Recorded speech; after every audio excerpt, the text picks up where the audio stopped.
Ito, ang Lovers Valley Waterfalls na matatagpuan dito sa Taiwan. Tara! Pero bago ang lahat, ito muna ang mga ganap dito.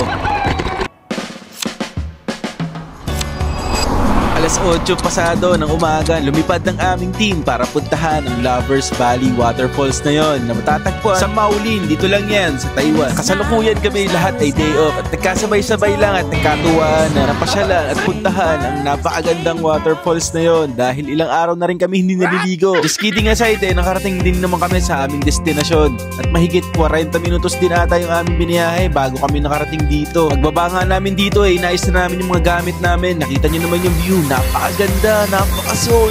Higit sa lahat ay napaka-pogi ko talaga. And first thing first, syempre chibugan muna. And after a long days na nagchat-chat kami sa GC, eto na, at natuloy na talaga ang aming The Waterfalls Adventure. Kaya naman guys, samahan nyo na kami mag-explore dito sa tinatawag nilang Lovers Valley Waterfalls.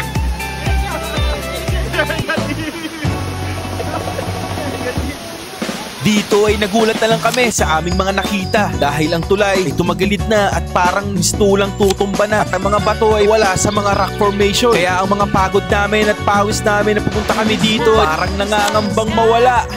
Recently ay tinamaan ng malalakas sa bagyo buong Taiwan. Kaya naman ang lugar na ito ay hindi nakaligtas sa pagtama ng mga bagyo. Aakyatin sana namin yung pangalawang falls doon sa itaas pero hindi na namin ito tinuloy dahil sa aming kaligtasan. Baka mahulog kami at masira ang tulay. Safety first tayo. Ano yan ang bagyo? Dahil na naisipan na namin bumaba para rin sa aming sariling mga kaligtasan. Tandaan nyo lagi, safety first. Mas mai-enjoy natin ang pag-explore. Tayo ay lahat iligtas. Pero sa ganap na ito ang nangyari. Nadulas tayo sa hindi naasahan. Magiging kwento ka na lang. Magiging kwento ka talaga. Dahil ang mga hagdan dito ay napuno na ng mga bato. Kaya kami ay nahirapang bumaba. Tapos yung mga hawakan dito ay nasira na. Pero kahit na ganito ang nangyari sa lugar na ito, ay makikita mo talagang napakaganda ng kalikasan na ito. Dahil ito ay napapalibutan ng mga bundok. At napapalibutan na rin ng Team Putong. Let me introduce the Team Putong. This is Dan, this is Mel, this is Gresa, this is Liz, and ako, JR. And we are Team Putong. Huy, kayo ba? Kailan ba kayo matutuloy? Kailan nyo ba kukulayan yung mga drawing nyo sa GC? Kung kailan tapos na yung kontrata nyo dito sa Taiwan? Hanggang 12 years lang tayo dito. Kung yung mga ibang tao dito yung nagbabakasyon para lang makapunta dito, tayong nandito pa kaya? Kaya naman, ano pang inaantay nyo? Kulayan nyo na mga dapat yung kulayan. Yung mga drawing ng mga unang panahon ay kulayan na natin. Huwag puro trabaho dahil kailanman ay hindi tayo pamamanahan ng mga kumpanya dito sa Taiwan. Never na never tayo magiging tagapagmana. Kaya naman i-enjoy lang natin ang buhay dito sa abroad at mag-explore kung saan tayo magiging masaya. Dahil ang pag-abroad ay life-changing talaga. Kaya naman, tumayo ka na dyan sa hinigaan mo, puntahan mo at libutin mo ang napakagandang lugar dito sa Taiwan. Yup, that's Dan.